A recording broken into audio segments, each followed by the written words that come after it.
Vamos dar uma olhadinha se está tudo certinho. Está ótima a imagem. Bom dia, Leia, tudo Bom bem? dia. Bom dia, pastor Walter, ou Wagner, desculpa. Estou emocionada. Tá tudo bem. Eu estou muito feliz de ter recebido esse convite, de estar com vocês na sala 57. Um bom dia a todos. A paz do Senhor. E É isso aí. Você agora está em qual região aí da Itália? Fala pra gente. no Vêneto, são 18 anos que eu moro aqui no Vêneto, em Verona, cidade de Verona. E é uma cidade histórica, né? Foi uma cidade romana, foi uma cidade construída pelo Império Romano e é uma cidade bem bacana, é uma cidade muito cultural, cheia de pontos turísticos, de pontes e de lugares interessantes para conhecer. Vale a Legal. pena. E aí no final de julho nós vamos estar com a Ellen, família da Ellen, irmãos da Europa, e eu vou ter a alegria de conhecer você. E nós vamos dizer lá no final o que vai acontecer conosco aí, pela graça de Deus, dando tudo certinho, aí no final de julho com você. Muito bem, eu queria fazer aqui um início da caminhada. Você tem um filho, como é que é o nome dele? Lorenzo. Lorenzo, sim, Lorenzo, né? E 16 anos, você hoje mora só, o Lorenzo mora com o papai, né? sim. No E momento ele você, está morando com o pai. você tem uma trajetória na mesma igreja que eu, porque eu conheci o evangelho na igreja de Taguatinga, onde você frequentava. Exato. Conheço seu irmão, sua família. Nós vivemos um momento juntos nesta Sim, igreja, né? sim, é verdade. Você chega a se surpreender quando você sabe que o pastor que dirige a sala é o pastor Wagner, aquele que você conheceu há mais de 30 anos, né? Lá Exatamente. na nossa caminhada. Então Sim, é sim. uma alegria poder reencontrar você. O seu irmão, Elias Júnior, ajudou, está aqui na reunião com a gente, adorando, assistindo o seu Beijo, testemunho. mano. E ele que fez o contato. Obrigado, Elias, por fazer o contato aí com a sua irmã. Daqui a pouco a gente chama você, se você puder, para poder orar com a gente. Você passa por toda a estrutura da igreja, porque você é adventista de berço e você sofre duas vezes o batismo, aos 14 anos de idade, aos 18 anos, porque você acha que precisava passar por isso. E você me fala uma coisa e que eu queria entender um pouco, e queria que eles também compreendessem. Você, nesta fase, até a adolescência, início da sua juventude, você nunca se sentiu preparada para o batismo ou como mesmo uma adventista, com uma raiz, né? Você passa por uma fase imatura nesse período. Exatamente.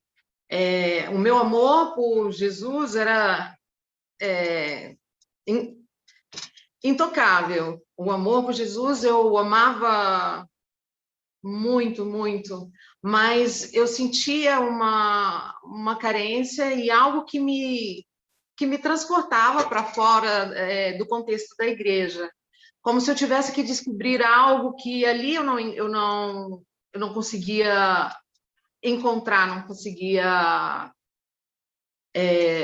como eu posso dizer, desculpa, eu estou um pouco emocionada. Você não consegue, porque você tem muitos dons, né? Deus lhe deu muitos Sim, dons. Você era muito voltada para a área da moda, você é sim, estilista, e você sim, tinha dons e capacidades que não se conectavam com a igreja. A igreja era muito exatamente. endurecida, uma linguagem muito dura, e você não foi encontrando espaço para o desenvolvimento desses dons, e o mundo começou a brilhar para você nesse sentido. Sim.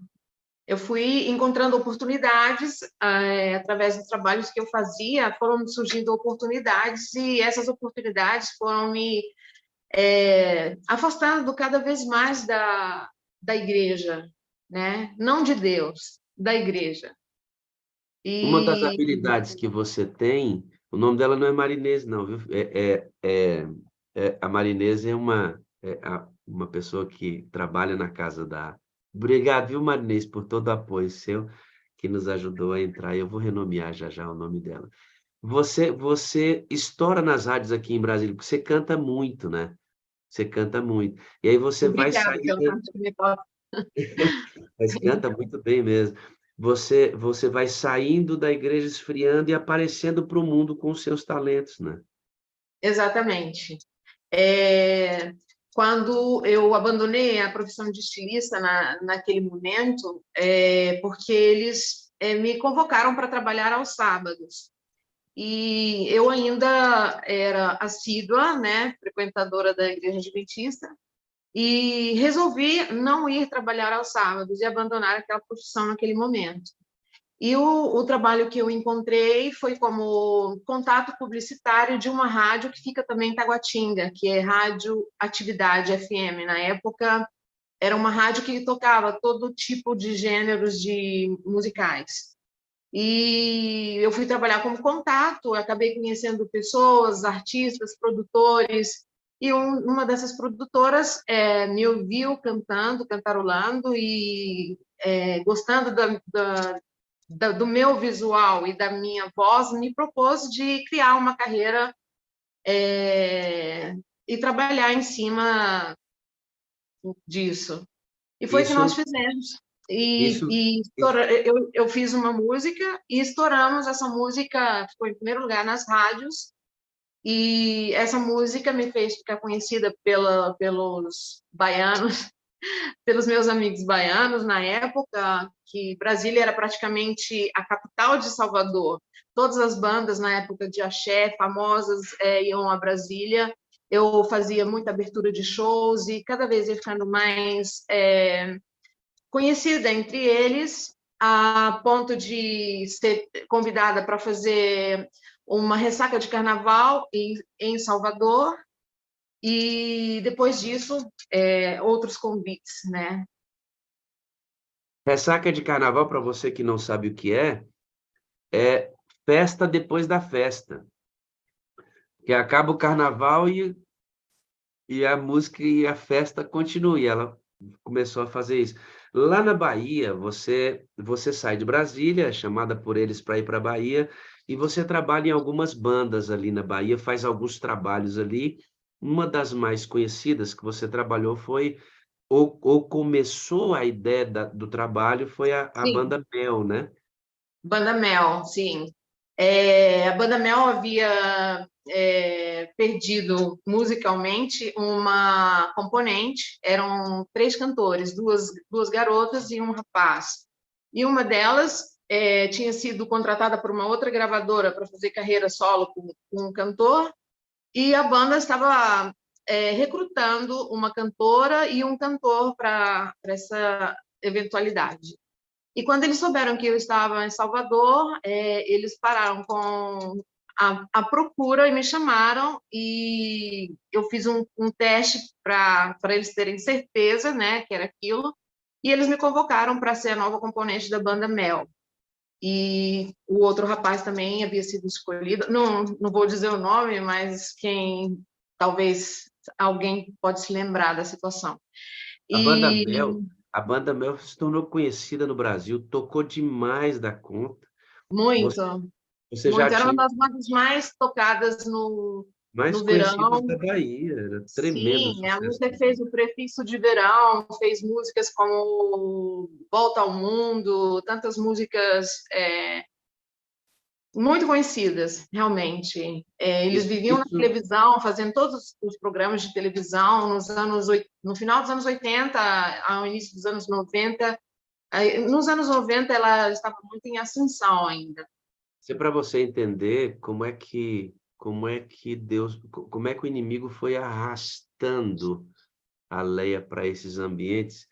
Ela, além da banda Mel, que por uma questão contratual, ela já estava amarrada como uma empresária no período, acabou não vingando para ali, e ela foi trabalhar com uma outra banda chamada Reflexos. Aqui, eu queria que você entendesse uma coisa que acontece com essa menina. As religiões espiritualistas circundam a Leia de uma maneira muito intensa. Desde a infância, nós não vamos entrar em contato aqui, a Leia tem contato com essas religiões espiritualistas, e ela tem inclinações para isso. sim. ela abre, na verdade, abre espaço para que essas influências façam parte da vida dela. A partir desse momento, isto vai ser uma marca na história da Leia, em que o Senhor terá que resgatar a Leia desse lugar. E você vai entender na na no no no na transição do testemunho, você vai entender. O que que significa reflexos, o nome? Bem, reflexos, se fosse escrito como se deve, seria o reflexo, né?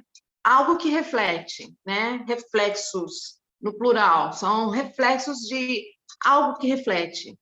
Mas na grafia da banda é diferente do verdadeiro significado, que seria o reflexo, FL, ali tem como uma crase, e o exus, que não seria exus, seria Exus.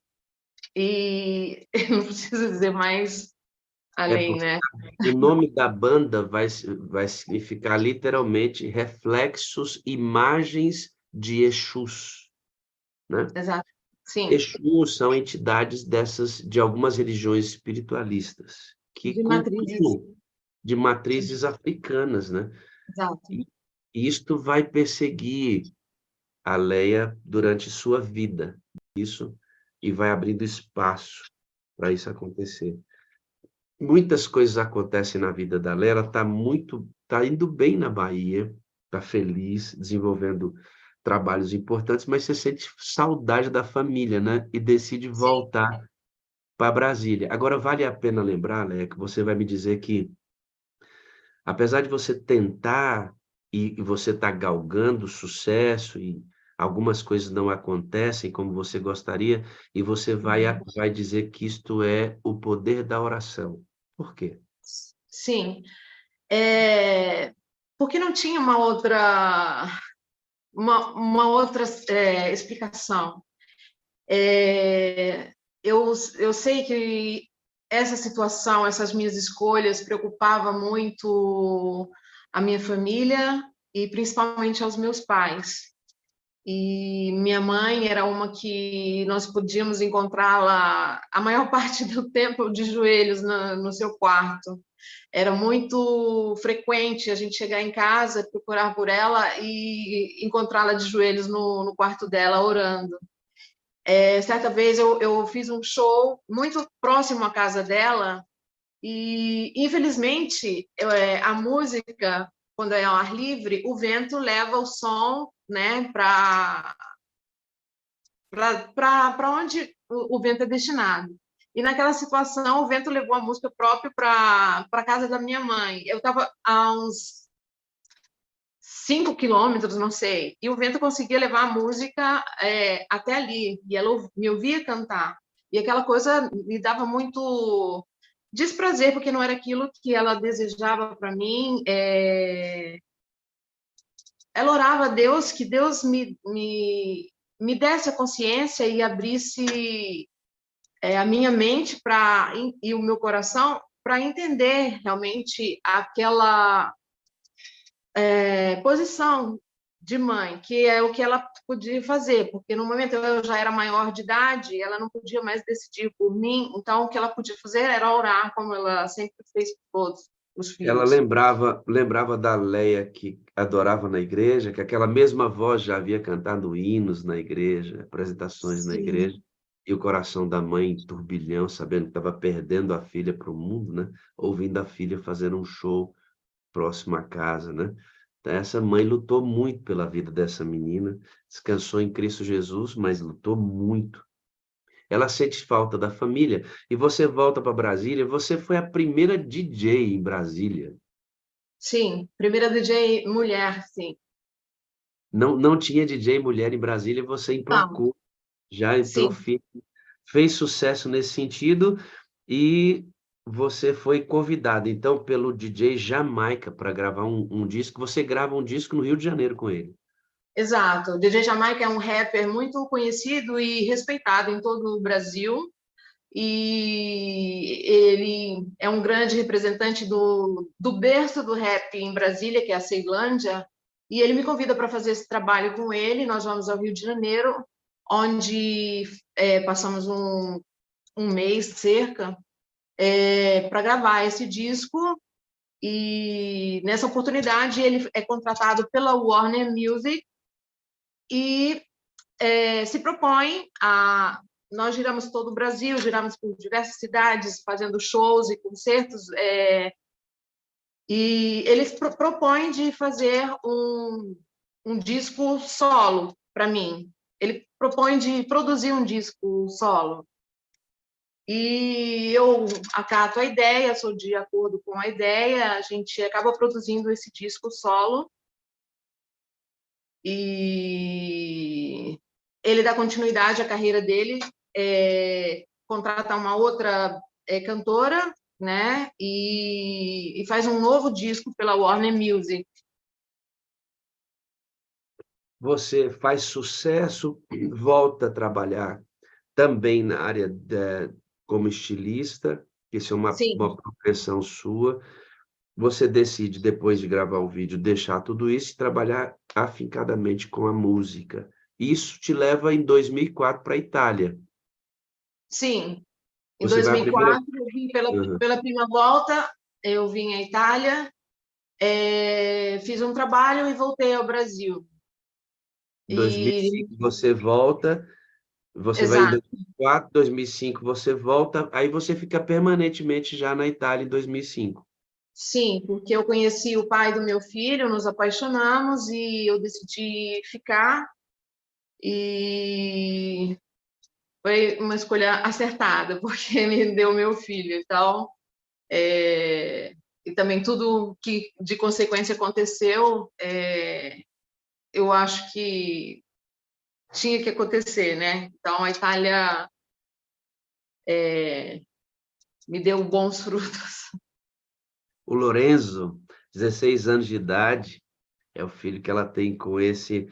ele é diretor de cinema, monta Sim, uma empresa de documentário, você começa a trabalhar firme com ele nesse processo, também começa a trabalhar usando muito a sua imagem, né? Você sim, transiciona também da música para a parte estética e também trabalha como atriz nesse período em que você trabalha com o pai do seu filho. sim. Eu passo por essa sequência de eventos e até chegar a um momento que eu passo pela fotografia, né? Faço os trabalhos fotográficos e depois eu me canso um pouco da fotografia, mas eu começo a passar por um momento de, como eu posso dizer, um distúrbio com a minha imagem. E o fato de trabalhar com a fotografia, de conhecer diversos fotógrafos, às vezes eu posava para 30, 20, 30, até mais fotógrafos contemporaneamente. Tudo isso começou a me levar para uma fixação com a perfeição física. Isso me criou um distúrbio que hoje, observando e ouvindo documentários e pessoas falando, tantos jovens e tantas pessoas estão passando por essa mesma problemática, que é um distúrbio da própria imagem. Quando você se olha e quer modificar a sua pessoa, quer dar uma outra imagem que você é, e acabei passando por determinados, como eu posso dizer, Procedimento. retoques, né? Procedimentos, sim. E entrei numa escola de cinema, né?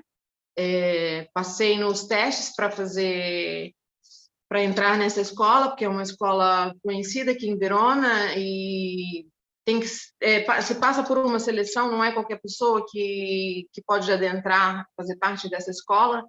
E eu fui aprovada e nisso eu decidi deixar a fotografia, me dedicar só ao estudo do cinema e pensar avante, né? Leia, Mas enquanto tudo isso acontecia, me veio uma coisa aqui agora. Você, nessa trajetória toda, você lembrava de Deus, do que a sua mãe tinha te ensinado? Dava saudade, às vezes, da casa do pai? sim, sim, sempre me lembrava, mas eu me achava tão longe de tudo, que eu achava que eu já tinha ido tão longe que não tinha como voltar. Eu me sentia, de uma certa forma, abandonada também. Falava Você, com Deus, você sentiu falta, orava. Leia? Você sentiu falta quando você começa a desgarrar, ao invés de você sentir a pressão necessária do cuidado dos irmãos, da presença de quem conhecia vocês, foi se tornando Sim, distante, né? da Esses família, amigos, sim. esses É, amigos da igreja não compareceram tanto como deveriam, né? não comparecer. Foi o mesmo que aconteceu, só que eu fiquei 30 anos, né? Longe de um contato diário com Jesus, como se deve, de um relacionamento sério, né? Como se deve. E a gente, quando a gente está longe da igreja, longe da doutrina, a gente acha que está tudo bem, que é só falar com Deus que vai ficar tudo bem. E vai levando a vida. Eu costumo dizer que é mais ou menos como o alcoolismo, como a droga. O álcool, você toma uma dose, aí aquela dose te deixa relaxado, contente e tal, não acontece nada, tá tudo bem. Aí você passa para a segunda dose já não dá mais o mesmo efeito da primeira, aí você tem que tomar uma terceira. A terceira te dá uma euforia que é monstruosa, mas já não dá aquele relaxamento da primeira, e assim sucessivamente. E você tende sempre a querer mais e mais e mais para sentir algum tipo de satisfação. E no final, nada disso te satisfaz. Você acaba caindo num vazio tremendo, num oblíquo, num voto, num Num escuro mesmo. buraco, né? Num vazio muito grande, porque Sim, aquilo não preenche, não sim, preenche. O lugar de Deus não pode ser preenchido não, por por nada, nada. por nada. Eu já tive fora da igreja e sei o que é isso. A gente busca muitas tangências para poder tentar obstruir o que você sabe sobre, porque a Lé foi criada na igreja. Eu, antes de sair, conheci essa igreja muito ativamente. A gente procura obstruir com ações, só que no final das ações e que as sensações passam, resta só o que tem de Deus lá que não foi tocado mais. Só que a gente não tem força para voltar. Por isso Não, sozinho não, realmente. Por isso que o sermão do pastor foi muito adequado hoje, para ajudar, inclusive, a gente reforçar isso. A gente não consegue voltar sozinho. Sabe aqueles irmãos que estão fora da sua, que sumiram? Eles não vão voltar. É raro, raridade quem volta sozinho. Raridade. Então a Léa precisou de ajuda para voltar. Daqui a pouco Sim, eu vou dizer para você muita quem ajuda. ajudou, quem Muita ajudava. insistência, pastor. Eu precisei de muita insistência da parte de pessoas que me amam, que é a minha família, os meus irmãos, a minha irmã Elizabeth, principalmente, que foi ela quem insistiu é, em, em me mandar a palavra, bem, Léa, você vai para a obsessão da imagem. a E por obsessão da imagem, a, você a distorção da própria imagem. a sociedade hoje trabalha, e eu quero que você que está me assistindo agora, adorando conosco aqui, a sociedade trabalha com isso, com a imagem. Por trás de cada proposta que tem, existe um ganho gigantesco de poucas pessoas que ficam milionários, trilhardários a cada dia em cima das propostas feitas.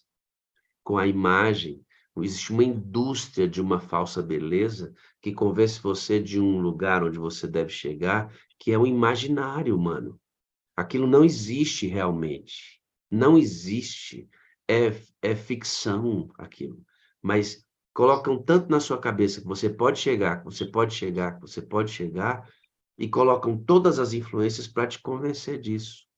Você Sim, sabe o que é ser bonito? Olha para mim aqui, ó. Se você vem cá. Sabe o que é bonito? Bonito, bonito. É ser semelhante a Cristo. exato.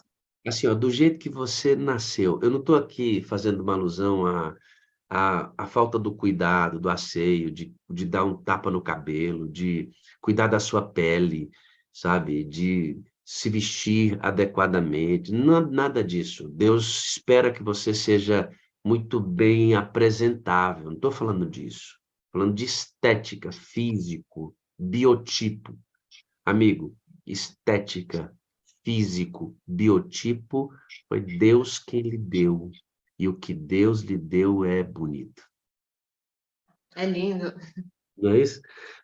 A Lela sofre tanto esta influência, você tem um problema na voz e você começa a migrar para esta área da estética e decide fazer algumas modificações. Você fez harmonização facial, dentre outras alterações que você fez, até que você conheceu alguém, nós não vamos citar o nome aqui, que é um desses aí, que é conhecido como a Barbie do Brasil. Para Quem é você. humano? É, o Ken Humano, exatamente. Ele é conhecido, já passou várias vezes na TV e tudo mais. Ele apresenta para para nossa querida a possibilidade de mudar a cor do olho, não é isso? Exato. E E você vai para o Egito fazer isso. sim, eu sou contatada da empresa, que é nos Estados Unidos, da empresa que faz esse tipo de intervento, esse tipo de cirurgia, e eles me propõem e me mostram, além das vantagens estéticas, um crescimento dentro do social media. E me propõem o mesmo trabalho que eles faziam com o Ken, Você que coloca, seria, você eu coloca, teria um porcentagem também em ser embaixatriz da empresa, através de fotos e tudo, mostrando os meus olhos, trabalhando com a minha estética para vender o produto. ok, E eu, eu você se torna um produto deles, né? sim, A ideia era que e, você se tornasse um produto. Eu estou mostrando a foto que você me mandou e você coloca assim um par de olhos azuis, né? exato. Isso foi feito no Egito, essa cirurgia. Sim, são quatro lugares que se podem fazer essa cirurgia no mundo. Uma é na Índia, outra na Jordânia, outra em Turquia ou no Egito. Eu escolhi o Egito porque eram menos horas de voo e por facilidades e Ok. resolvi fazer a cirurgia no Egito. Eu vou mostrar uma foto aqui de uma janela de um quarto no Egito, onde você estava. E eu quero que você descreva para mim o que aconteceu. Eu vou mostrar aqui a janela para eles. O que aconteceu nesta janela aqui no Cairo. Nesse momento, eles estão vendo a foto, filho. O que aconteceu aqui? Esta é a foto do quarto onde você estava. Meia-noite e 52, do dia 27/7/2018. Exatamente. Pastor, esse era o meu segundo dia pós-cirúrgico. Na noite anterior, eu tinha ido ao Monte Sinai com os filhos do proprietário da clínica que me operou para guardar a lua de sangue que tinha naqueles dias, né? Naquele dia em específico, teve o eclipse da lua de sangue. E eu subi ao Monte Sinai ali com eles para aguardar esse evento. Depois eles me trouxeram de volta para o hotel, eu subi para o meu quarto, e ali era uma espécie de apartamento, tinha uma salinha e uma câmera, um quarto, e eu estava sem sono, e pensando, né, no meu pós-cirurgia, pensando naquilo que eu tinha feito e tudo, fui para frente do espelho para olhar, porque eu ainda estava me habituando com a minha nova fisionomia, né, olhando os meus olhos, e a minha vista estava clareando cada vez mais, porque um pós-cirúrgico havia esfocado um pouco a visão, e ali eu já estava recuperando totalmente, né, desse esfocado, quando eu começo a me olhar no espelho e a minha imagem desaparece, eu não conseguia mais me enxergar, eu não me via. E eu, quanto mais me aproximava do espelho, mais eu olhava e perguntava: quem é essa pessoa? É, quem sou eu? E não conseguia mais me identificar. E ali, aqueles olhos começaram a me ferir. O meu próprio olhar começou a me ferir. E eu comecei a me sentir envergonhada. A sensação que eu tive, sinceramente, eu me senti como se eu estivesse nua diante de Deus. E tivesse feito algo de muito, muito, muito horrível. E realmente foi. E aquilo foi tomando uma proporção tão grandiosa dentro de mim que eu não tive uma outra opção a não ser cair de joelhos. Desculpa.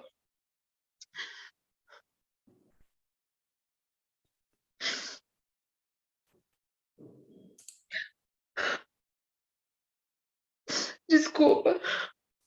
Não peça desculpas, filha, fica tudo certo. Nesse momento ela cai ajoelhada, queridos, porque ela ela sabe, Foi como ela se eu sabe. caísse dentro de um precipício bem fundo. Eu me sentia a pior pessoa dessa terra. Eu me senti suja, eu não me senti digna, eu me senti envergonhada. Eu só pedia perdão a Deus e pedia perdão, meu Deus, o que eu fiz? Eu me perdi a esse ponto de perder a mim mesma, que nem eu me reconheço mais. Eu não sei mais quem sou eu. Sabe por quê, queridos? O trabalho do inimigo de Deus é esse, é deformar você, é tirar a semelhança de Deus de você. No caso, o pecado tira isso da gente. Mas no caso da Leia, ele ainda mexeu na fisionomia. E ela começou a não se identificar. A menina da foto, a menina que ela conhecia antes, não era aquela do espelho mais. Mas não era só o rosto, era dentro. Ela estava indo tão longe de Deus, que ela não se reconheceu no espelho. Você disse que sentiu o abraço de Deus ali, né, naquele lugar. Sim, quando eu me senti que eu estava embaixo desse precipício, porque era muito, muito profundo, eu sentia muita vergonha, eu não conseguia levantar a cabeça, e eu tentava falar para Deus chorando, e, e eu não conseguia, porque o choro embargava a minha voz, e eu falava com a minha mente, né, e eu senti como se senti uma presença física realmente. Eu sentia uma força que me abraçava e me acalentava. E naquele momento eu consegui levantar os olhos, eu olhei e aquela luz entrava e me iluminava naquela sala ali onde eu estava sentada. Foi quando eu fiz essa foto após sentir essa presença que para mim era a presença do Espírito Santo, e eu fui ouvindo e fui me acalmando e fui me sentindo amada e sentindo como a palavra que me dizia que ainda eu podia voltar atrás, que ainda estava em tempo, e todas essas coisas na minha cabeça, e foi um turbilhão de emoções e pensamentos, e aquilo foi me criando uma, uma emoção muito forte. É, Você se levanta daquela oração, no encontro poderoso com Deus. Ali, a Sim, Léa já começa um processo de confissão de pecados, que vai fazer com que ela sofra um processo de regressão dessa imagem, e Deus começa a reconstruir de novo a Léa. Agora, que coisa interessante, ela vai chegar em casa, ela passa por esse impacto. Quando ela chega em casa, ela percebe no próprio filho que o filho estranha a imagem da mãe, do tipo: sim, "Nossa, a minha mãe", e ela pergunta para o filho, né, o filho entende que é normal, ela sempre usou lente, mas o filho percebe algo diferente. Aquilo faz você sair da presença dele e se sentir ainda mais pressionada, porque você não se identifica, mas o seu filho também começa a não reconhecer você. sim.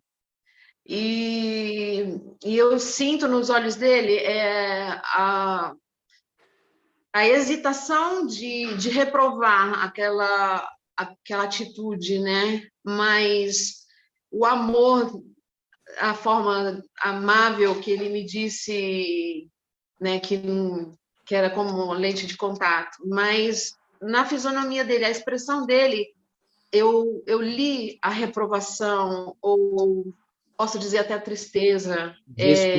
O gestual dele, né, o Sim, ele tem os olhos furor, muito. né. Meu filho tem os olhos claros, ele tem os olhos verdes e é muito expressivo a fisionomia dele. Ele tem muita expressão com os olhos, então eu sempre conseguia entender as emoções dele, principalmente olhando para os olhos dele. O seu encontro com E Deus foi tão forte, o seu e Deus, eu queria que você lembrasse de uma coisa, né, Deus falou com você através do seu filho. sim, Ele usou seu filho para dizer: "Filha, lá no Cairo eu falei com você. Agora eu estou falando de novo, eu quero você de volta". Deus me preparou, ele me preparou para encontrar o meu filho. Uhum. Você Então, foi tão forte esse impacto que você raspa a cabeça. sim, eu, mas isso futuramente, né? Eu chego e a decisão de desconstruir toda essa imagem e na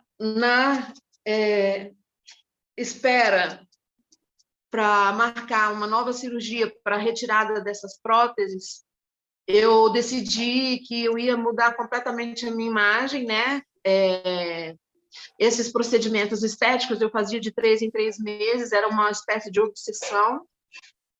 E quando você para de fazer, de fazer esses retoques, essas harmonização facial, vai embora, porque são líquidos, né, hormônios injetados. E ali eu decidi de parar com tudo, de voltar ao natural.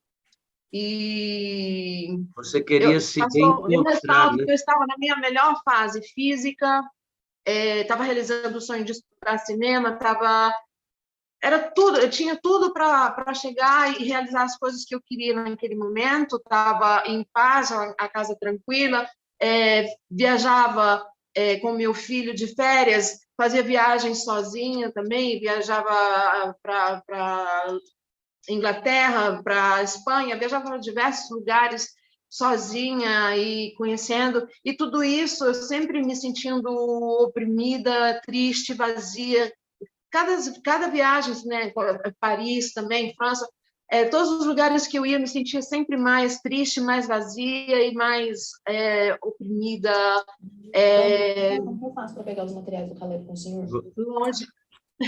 Um áudiozinho que entrou. Sim. Você vai perceber que, ah, ela E nesse momento eu decido de raspar os cabelos, de raspar minha cabeça. Eu raspei, passando por esse conflito que foi aquela situação que eu começo a observar objetos, as coisas dentro da minha casa e a entender determinadas energias, determinadas situações, e aqueles objetos começam a me incomodar e eu comecei a recolher objetos, colocar dentro da sacola e a querer me liberar daquelas coisas, porque tudo aquilo me remetia a situações que eu não queria me recordar. Nesse momento, E nesse momento na vida da Lé, sabe o que está acontecendo? Ela tá, Deus está trazendo a Lé de volta para quem ela era antes. E ela chega sim, em casa, tem alguns objetos que ela tem que marcam o seu passado, desse afastamento. E a imagem dela, como ela não se reconhece, ela não quer mais aquilo. E ela decidiu raspar a cabeça e pegou tudo que esses objetos e foi para uma ponte. E nessa sim. ponte ela começou a andar na Não, ponte. eu fui jogar dentro de um bidone, um latão de lixo gigante, daqueles vasculhante. Aham. E só que ali eu senti como uma voz que me dizia: mas você vai jogar aqui? É um lugar limpo que as pessoas podem reciclar. Uma outra pessoa vai pegar e vai usar. Se eu estava me desvencilhando daquilo, eu não queria que ninguém usasse ou tivesse posse daqueles objetos, porque para mim eram amaldiçoados. E eu decidi ir para uma ponte. E aqui em Verona é cheio de pontes. E foi nessa ponte que eu comecei a me desvencilhar desses objetos, jogá-los e ficar livre, né? Tem muitos outros objetos ainda, pastor, que eu tenho que me desvencilhar, mas esse é E um processo você, progressivo que eu preciso de ajuda para fazê-lo. você sabe que o lugar mais difícil de jogar fora é o que está dentro. É Assim, aquilo, é aquilo que o olho não vê. E eu sei que Deus está mexendo nisso aí poderosamente. Você faz esse processo de desapego dessas coisas, decide fazer uma cirurgia de reversão nos olhos, e aí você começa, aí, nesse mesmo período vem a pandemia, porque exato. aí E eu não você, pude viajar para o Egito para fazer a regressão, o processo de retirada dessas próteses. nesse período você Mas, começa a perder a lateralidade da sua visão. sim, sim. E aí, E eu tenho a sensação de vultos, de assim, como se alguém estivesse me observando, e eu começo a conversar e ter um contato maior com o Espírito Santo, a orar e a entender que eu estava sendo tocada por ele, que aquelas sensações, na verdade, eu estava sendo instruída e motivada a fazer aquelas coisas, a me liberar daquilo. Eu pedi a Deus que me liberasse de mim mesma. Eu disse isso na minha oração. Eu pedi para Ele me livrar de mim mesma. E disse isso para minha irmã também. Eu chorava e contava para ela na intimidade para que eu queria ficar livre de mim mesma, que era o que eu mais pedia para Deus. nós, E não podendo fazer essa cirurgia no Egito, eu queria de qualquer forma, não conseguia mais me olhar e ver aqueles olhos que não me pertenciam. E decidi fui procurar um especialista aqui em Verona e encontrei um médico que decidiu fazer essa cirurgia. E ele marcou a cirurgia, já era decretada a pandemia aqui na Itália, estava um momento muito preocupante. Ele fez a retirada das próteses e me mandou de volta para casa no mesmo dia, porque estava no boom da pandemia, logo nos primeiros dias, e eu não podia ficar internada no hospital, só podiam aqueles que eram casos de urgência. E você, me mandando de você, volta para casa foi quando começou o meu deserto, porque o pai do meu filho mora a 40 quilômetros daqui, então fiquei meses sem ver o meu filho, fiquei em casa sozinha, a gente não tinha, todos sabem o que aconteceu na pandemia, né? O lockdown e tudo mais, e eu sozinha em casa, eu moro numa casa que é particularmente grande, então isso fazia com que ela virasse mais deserto ainda. Leia, deixa eu te perguntar uma coisa. Depois dessa primeira cirurgia, quantas você já fez? 18 cirurgias. Qual foi a última? Segunda-feira passada. E qual é o seu estado hoje de visão? Meu estado, pastor, eu tenho um olho que foi o que eu mais operei, que é o olho direito. Eu tive uma atrofia da pupila, então eu não enxergo desse olho. Não enxergo a luz. Ele é um olho escuro. É um olho que não está morto, ele é curado, continuam-se as curas, mas eu não enxergo a luz. O médico continua o tratamento, eu continuo com colírios, mas não enxergo a luz. Não vejo o olho direito. E o olho esquerdo, enxergo praticamente só a luz. Tenho muita dificuldade de sair na rua pelo sol, pela claridade. Eu preciso estar também. Desculpa a todos pelos óculos, não é uma questão estética, é somente porque a luz realmente ela me incomoda. Eu convivo mais em casa com a luz apagada. E a minha casa tem muita luz, então eu tento filtrar ao máximo a luz que entra em casa para não prejudicar, porque cria uma dor muito grande. E Você hoje vê muito pouco. pouquíssimo. Você não vê formas. Vejo, mas as formas, a sensação que eu tenho é que eu estou dentro de uma nuvem, com muita luz, com os raios solares, com aquela luz fluorescente. Vamos Porque dar um stop. tudo que Vamos dar tem um... luz reflete nos meus olhos fluorescente. E Ok. aquilo cria uma dor muito grande. Vamos dar um stop bem aqui, bem nesse ponto. Nesse ponto da pandemia, perdendo a visão, você pede ajuda à sua irmã, que começa a mandar para você pequenos áudios, vídeos, músicas de quando você frequentava o JA. Sua irmã começa a tentar trazer você de volta com as memórias afetivas da igreja, o culto, Exatamente. o culto familiar que sua mãe fazia com você.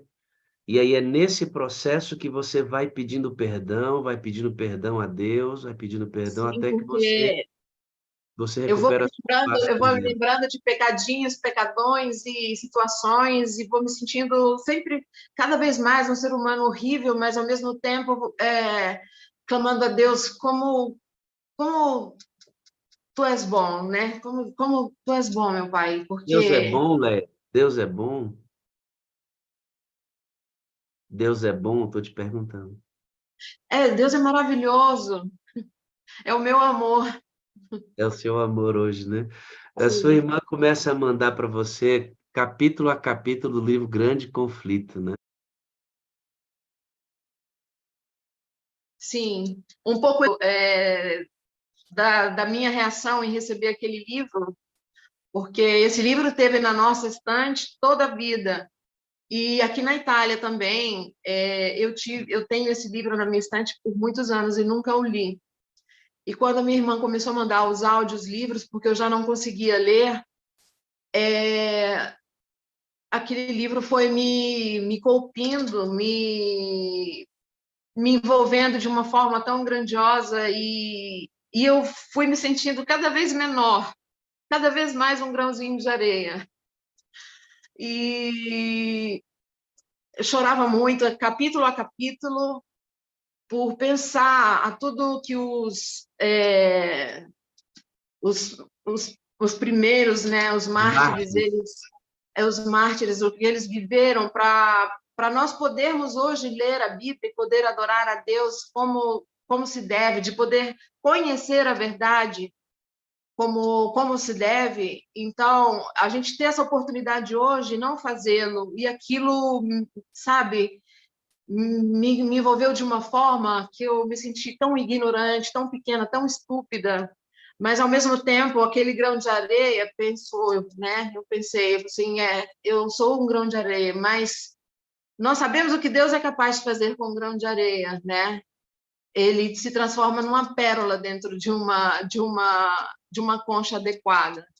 Então, a concha que eu entendo dizer é as mãos de Deus. E foi ali que eu resolvi me entregar e pedir a sua graça para conseguir me lembrar e me livrar de toda essa dor que eu possuía, que não tinha uma explicação, porque eu tinha todos os quesitos para ser a pessoa mais feliz do mundo, e, no entanto, eu me sentia feliz só quando eu estava com o meu filho.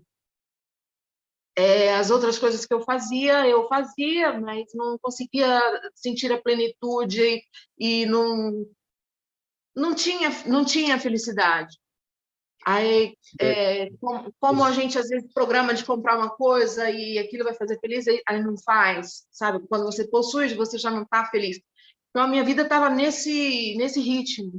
Eu passei por um verdadeiro deserto, né? Lendo O Grande Conflito e, ao Você, terminar, você começa a ler outros livros, não só o Grande sim, Conflito, você lê sim. A minha irmã outros. me pergunta se eu quero ler um outro ou se eu quero dar um tempo, respirar um pouco. Eu falei, não, manda mais, eu quero continuar. Lembrando, E, lembrando que ela não está lendo, ela está ouvindo sim, audiolivro. audiolivro, porque já não tem condições de ler. Sabe, queridos, eu fico pensando o quanto nós, adventistas do sétimo dia, lemos pouco o Espírito de Profecia. Muito pouco. A Leia não leu e hoje está ouvindo, graças a Deus. Glória a E Deus por isso. ela encontra o Espírito Santo nessas leituras. Ela começa a sentir a presença e os abraços do Espírito de Deus nessas leituras. Ela não sabia que o Espírito Santo era assim, alguém para ter um relacionamento que podia estar com ela.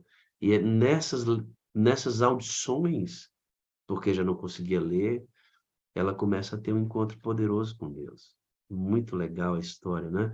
Porque essa menina, nesse mesmo período, você entra na sala Sim, e a começa. irmã Thelma, que é uma irmã que frequenta a igreja adventista de Verona, que tem uma história particular também. A irmã Thelma, ela também vem de uma família espírita, ela tem uma história espírita de espiritualismo, de espiritismo, né? Antes da sua conversão. E não existem coincidências. Eu me identifiquei muito com ela pela sua história também. Ela é uma pessoa que apareceu na minha casa do nada, ela nem me conhecia. Foi uma pessoa que me acolheu com muito amor e me ajudou como uma irmã. Eu a amo muito. E ela começou a falar sobre a sala, o que a sala estava fazendo na vida dela, porque ela também passa por, por provações, por problemas. Tem uma família também que não está na igreja, mas ela tem uma fé admirável, e ela começou a me contar sobre a sala 57. Foi ela quem me apresentou e me mandou o link. Você E entra, eu penso, os testemunhos começam a mexer. Você me fala assim que teve testemunho da sala que ficou reverberando na sua cabeça durante a semana, impactando você, sim, as mensagens. Léa, eu preciso fazer uma pergunta para você. Você está de volta à casa do Pai. Há 2 anos você tem programado o seu rebatismo. Há sim, 2 anos você está lutando por isso. Você diz que tem fé adventista, você guarda o sábado, devolve o seu dízimo, você vai à sim. igreja. O Senhor já retomou você. O Senhor devolveu você para você mesmo. Você não é mais aquela do espelho, sabe? Não, Você não, não é mais aquela do espelho. não Você, sou. ele tá tomando você de volta. E deixa eu te perguntar uma coisa. Você sabe que você pode não ter sua visão de volta. Sim, eu sei. Pode, Como é que, pode acontecer. como é que você convive com essa possibilidade? Pastor, hoje o meu pensamento, a coisa mais importante para mim é ter a certeza e de poder acordar, agradecer a Deus e pedir a orientação do Espírito Santo para que eu possa caminhar com passos justos, né? Porque o caminho é estreito, mas a porta ainda está aberta. E que eu possa caminhar por essa estrada e poder ter o prazer de um dia olhar nos olhos de Jesus. Essa esperança ninguém pode me tirar. Eu posso até perder a visão, mas não essa esperança. Você está entendendo que agora você vê? Sim, com outros olhos. É, você agora vê. Quando você estava no mundo, você era cega. Sim, completamente. Agora, sem ver, você não está me vendo. Não, Não, mas você vê Jesus Cristo. sim, Essa é a sua principal visão, filha. sim. Essa é a sua principal visão. Sabe por quê? Se você, a gente vai orar, sabe? Eu vou colocar você aqui nessa sala com muita fé e nós vamos pedir para Deus restaurar a sua visão. Mas Amém. a visão que ele tinha que restaurar, ele já restaurou. Sim, É sim. isso. Eu vivo hoje, eu não vivo com tristeza, com... Eu passo as minhas dores porque é normal, toda e qualquer cirurgia, toda qualquer dor física provoca dores, mas eu não tenho nenhum tipo de frustração ou de raiva, nem de médico, nem de quem me indicou fazer essa cirurgia, nem de ninguém. Não tenho nenhum tipo de sentimento negativo no confronto de ninguém, porque Deus tomou de conta da minha vida de uma forma tão grande que Ele não moveu só no meu físico, Ele moveu na parte da saúde. Eu mudei o meu modo de me alimentar, eu parei de fumar depois de 30 anos, da noite para o dia, e eu pedi a Deus e a orientação do Espírito Santo para que eu não tocasse mais naquela droga, porque o cigarro também é uma droga, o álcool no Egito, naquela ocasião, foi o dia que eu decidi não beber mais, porque até então eu bebia garrafas e garrafas de champanhe, vinho, e não me alcoolizava. Era uma coisa Estranha, né? muito estranha, assim. Então, não tinha nem sabor, nem o álcool não me dava prazer. E todo aquele vazio foi se afastando da minha vida. Eu fui enchendo a minha vida com o amor de Deus, com as suas promessas. E tudo isso tem se revelado na minha vida. Deixa eu te pedir um favor, e nem tá no combinado, a gente nem falou sobre isso. Mas teria como você, a capela fazer um hino que você gosta, um pedacinho só para a gente ouvir sua voz? Pastor, eu vou cantar, então? Tem. Desculpa a voz, eu estou um pouco emocionada, mas eu vou cantar um hino que... eu canto diversos hinos, mas durante o meu dia... mas tem um hino que me reaproximou muito do voltar a cantar, porque até então eu tinha parado completamente, eu já não gostava mais nem de cantar. E hoje eu não escuto mais música secular porque não me agrada mais, não agrada mais aos meus ouvidos, eu não consigo.